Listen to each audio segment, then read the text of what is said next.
Hello everyone, this is Kanika Sharma from Jai Shri Shyam class. Welcome to you all.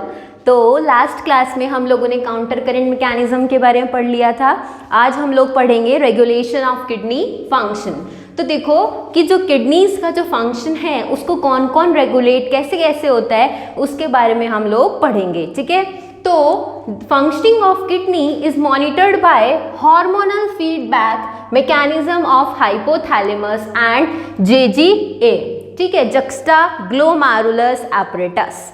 तो देखो यहाँ क्या लिखा है कि जो किडनीज का जो फंक्शन है उसको कौन मॉनिटर करता है, हार्मोनल फीडबैक हाइपोथैलेमस के थ्रू और JGA जक्स्टा ग्लोमेरुलर एपरेटस के थ्रू क्या होता है, जो फंक्शन है किडनी का वो क्या होता है, रेगुलेट होता है या मॉनिटर्ड होता है.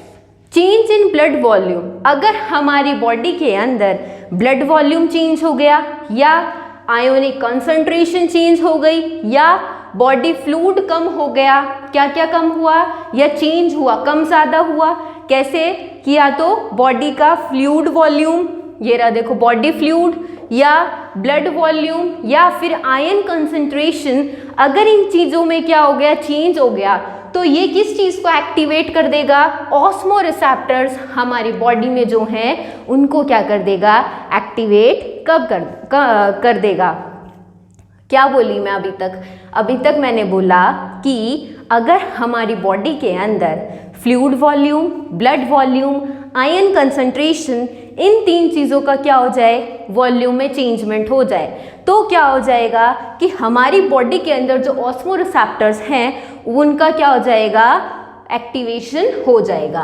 Then that stimulate the hypothalamus to release, जिससे क्या होगा कि जो हमारी हाइपोथैलेमस में जो एंटी डायूरेटिक हार्मोन या फिर वैसोप्रेसिन जो हार्मोन है उसका क्या हो जाएगा, स्टिमुलेशन हो जाएगा. किसका स्टिमुलेशन हो रहा है, एंटी डायूरेटिक हार्मोन या वैसोप्रेसिन हार्मोन बोल सकते हैं. The ADH facilitates water absorption in tubules, तो यानी कि जो एंटी डायूरेटिक हार्मोन है वो क्या करेगा, वाटर एब्जॉर्प्शन के लिए क्या करेगा कि भाई देखो नॉर्मल सी बात है, जो एंटी डायूरेटिक हार्मोन है ना वो क्या करेगा कि ट्यूब्यूल्स है ना, जो जैसे PCT हुआ, DCT हुआ, कलेक्टिंग डक्ट, ये जो ट्यूब्यूल्स है यहाँ से वाटर एब्जॉर्प्शन का क्या करेगा, फैसिलिटेशन करेगा. या ये बोल सकते हो कि जो एंटी डायूरेटिक हार्मोन या जो वैसोप्रेसिन हार्मोन है ये ट्यूब्यूल्स में से क्या करेगा, वाटर का एब्जॉर्प्शन करेगा. क्या करेगा, वाटर का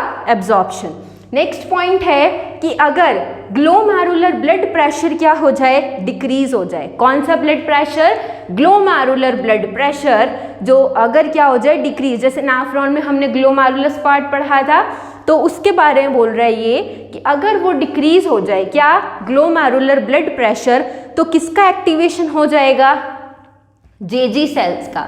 कौन सी सेल्स का, JG सेल्स का, जो किसका सिंथेसिस करेगी या किसका यहाँ पे लिखा है ना देखो, वो किस चीज़ का रिलीज करेगी, फिर रेनिन को. किसको, रेनिन को. कौन, JG सेल्स. उससे क्या होगा, जो आपकी बॉडी में एंजियोटेंसिनोजन है उसको किस में कन्वर्ट कर देगा, एंजियोटेंसिन फर्स्ट में और एंजियोटेंसिन सेकंड में, जो क्या करेगा, ग्लोमेरुलर ब्लड प्रेशर को इंक्रीज कर देगा.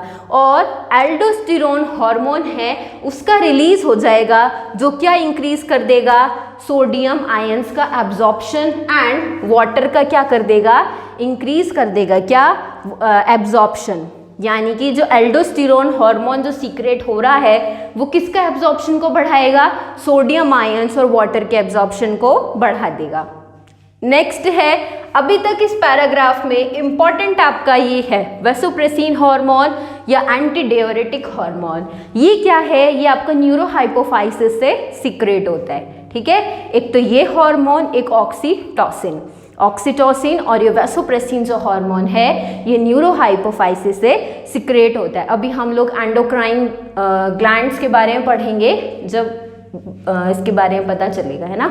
तो नेक्स्ट है मिक्चुरेशन. मिक्चुरेशन का मतलब क्या है कि यूरिन का क्या हो जाना, एक्सपल्शन हो जाना है. कहाँ से, हमारी बॉडी के यूरिनरी ब्लैडर से यूरिन का एक्सपल्शन हो जाना, इसी प्रोसेस को हम क्या बोलेंगे, मिक्चुरेशन। और ये कैसा प्रोसेस है, ये न्यूरल मैकेनिज्म प्रोसेस है, इसलिए इसको हम क्या बोलते हैं कि मिक्चुरेशन रिफ्लेक्स, यानी कि लिखा है ना the neural mechanism that causes it is called micturition reflex.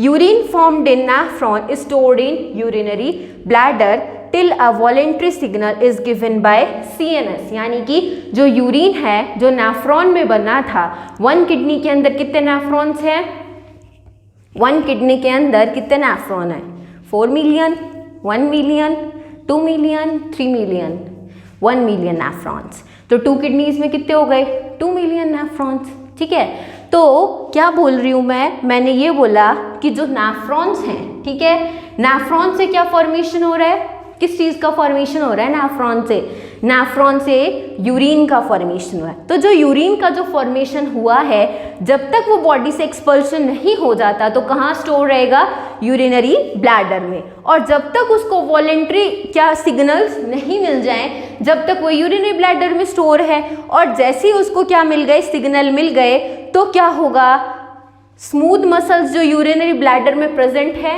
वो कॉन्ट्रैक्ट होने लग जाएंगी, और कॉन्ट्रैक्ट होगा तो उसी के साथ साथ रिलैक्सेशन हो जाएगा, किसका, यूरेथ्रल स्फिंक्टर का, जिससे क्या हो जाएगा, यूरिन का एक्सपल्शन हो जाएगा यूरिनरी ब्लैडर से। ठीक है, तो यहाँ पे एक बात याद रखने की है कि जब तक वॉलेंट्री सिग्नल नहीं मिला तो क्या हुआ कि यूरिनरी ब्लैडर में ही स्टोर था यूरिन, और जैसे ही सिग्नल मिला तो क्या हुआ, यूरिनरी ब्लैडर में तो कॉन्ट्रैक्शन हुआ और रिलैक्सेशन कहाँ हुआ, यूरेथ्रल स्फिंक्टर में। ठीक है, ये 2 मेन चीज याद रखने की है, कॉन्ट्रैक्शन कहाँ हो रहा है, यूरिनरी ब्लैडर में, और रिलैक्सेशन कहाँ हो रहा है, यूरेथ्रल स्फिंक्टर में। इससे क्या हो रहा है कि जो बॉडी से जो यूरिन है वो एक्सपल्शन हो रहा है। नेक्स्ट पॉइंट है कि अब हमारे नेफ्रॉन, या ये बोल सकते हो कि हमारा यूरिनरी ब्लैडर ही नहीं यूरिन को क्या कर रहा है, एक्सपल्शन कर रहा है, यानी कि एक तरीके से क्या है, वेस्ट ही है हमारी बॉडी में, पर हमारी बॉडी के अंदर किडनी को छोड़कर और भी कुछ ऐसे ऑर्गन्स हैं जो क्या कर रहे हैं, जो भी बॉडी के अंदर वेस्ट बन रहा है उसका रिलीज करते हैं, है ना, या जो हमारी बॉडी के लिए क्या है, हार्मफुल है, जैसे कि lungs, liver and skin also play important role in process of excretion। जैसे कि lungs क्या रिमूव करेगा, यूरिया एंड वाटर को, और लीवर क्या रिमूव करेगा, लंग्स है वो सिर्फ वाटर को रिमूव कर रहे हैं, और जो लीवर है वो क्या करेगा, जो बाइल कंटेनिंग सब्सटेंसेस हैं जैसे कि बाइलरुबिन, बाइलवरिडीन, उनका क्या करेगा, यहाँ पे एक्सक्रीशन करेगा। और जो आपकी स्वेट ग्लैंड है, यानी पसीना आता है ना, तो स्वेट ग्लैंड से आपकी बॉडी का क्या रिलीज हो रहा है, NaCl that is salt, small amount of urea और लैक्टिक एसिड। तो यहाँ पे ये चीज़ याद रखने की है कि जो आपकी स्वेट ग्लैंड है वो किन किन चीज़ों का एलिमिनेशन कर रही है, किन किन चीज़ों का कर रही है, यूरिया का, ठीक है, स्मॉल अमाउंट ऑफ यूरिया का, लैक्टिक एसिड का और NaCl सॉल्ट का। और जो सिबेशियस ग्लैंड है वो किन किन चीज़ों का सिक्रेशन करे, स्टेरॉल्स का, हाइड्रोकार्बन्स का और वैक्सेस का। तो आपको ये पॉइंट्स याद रहने चाहिए कि जो सिबेशियस ग्लैंड है वो किन का सिक्रेशन कर रही है, अगेन बताऊं, अगेन बोलूं क्या, किन किन चीज़ों का कर रही है, वैक्सेस, स्टेरॉल्स एंड हाइड्रोकार्बन्स। और जो स्वेट ग्लैंड है वो NaCl, small amount of urea and lactic acid. ठीक है, तो अभी तक का जो मेन था वो आपको अच्छे से क्लियर हो गया। अगर कोई प्रॉब्लम हो तो आप पूछ सकते हो बीबी, है ना, कमेंट सेक्शन में पूछ लेना। और अब हम नेक्स्ट हेडिंग डालेंगे डिसऑर्डर्स ऑफ एक्सक्रीटरी सिस्टम। तो नेक्स्ट हेडिंग डालो disorders of excretory system. Yes, अब बचा है डिसऑर्डर्स ऑफ एक्सक्रीटरी सिस्टम। तो डिसऑर्डर्स में हम पहला पढ़ेंगे यूरेमिया। यूरेमिया में क्या पढ़ेंगे कि हाई कॉन्सेंट्रेशन हो जाता है किस किस चीज़ का, नॉन प्रोटीन नाइट्रोजन का, जैसे कि यूरिया का, यूरिक एसिड का और क्रेटिनिन का, जो किससे, ठीक है, और जो इसमें से यूरिया है वो रिमूव हम कर सकते हैं किससे, हेमोडायलाइसिस से। तो ये है आपका यूरेमिया डिसऑर्डर।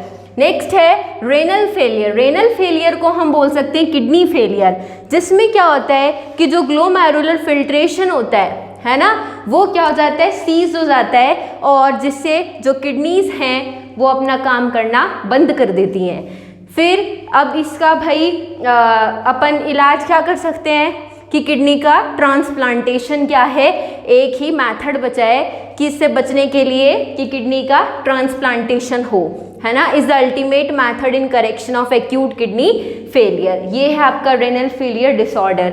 नेक्स्ट है रेनल कैल्कुलाई। इसके अंदर क्या है, जैसे स्टोन बन जाता है लीवर के अंदर, किडनी के अंदर, तो इसको हम बोलेंगे रेनल कैल्कुलाई। तो फॉर्मेशन ऑफ स्टोन और insoluble mass of crystallise salts formed with in the kidney, इसको हम क्या बोलेंगे, रेनल कैल्कुलाई। नेक्स्ट है glomerulonephritis, that is Bright's disease. इसके अंदर क्या है कि इन्फ्लामेशन हो जाएगा, किसका, ग्लोमेरुलाई का, यानी किडनी का जो ग्लोमेरुलाई है उसमें इन्फ्लामेशन हो जाएगा, जिसकी वजह से जो एंट्री ऑफ प्रोटीन और रेड कॉर्पस्कल्स है वो फिल्ट्रेट यानी कि फिल्ट्रेशन के थ्रू आ जाएंगे, और जिससे क्या हो जाएगा कि ब्लड के थ्रू यूरिन के थ्रू क्या हो जाएगा, ब्लड भी रिलीज हो सकता है। तो यहाँ बोला है ना कि जिस यानी कि किसी इंजुरी के वजह से जो आपका आरबीसी है या प्रोटीन है वो फिल्ट्रेट में एंट्री कर सकते हैं, इसको हम क्या बोलेंगे, ग्लोमेरुलोनेफ्रोटाइटिस, दैट इज ब्राइट्स डिजीज। ठीक है, तो आज ये चैप्टर खत्म हो गया। अगर आपको कोई भी प्रॉब्लम हो तो you can ask on comment section. Next chapter हम लोग स्टार्ट करेंगे फिर, ठीक है। तो और कोई भी आपको प्रॉब्लम हो तो आप पूछ सकते हो, कोई भी नोट्स वगैरह रिलेटेड, है ना। तो अब नेक्स्ट चैप्टर स्टार्ट करेंगे फिर।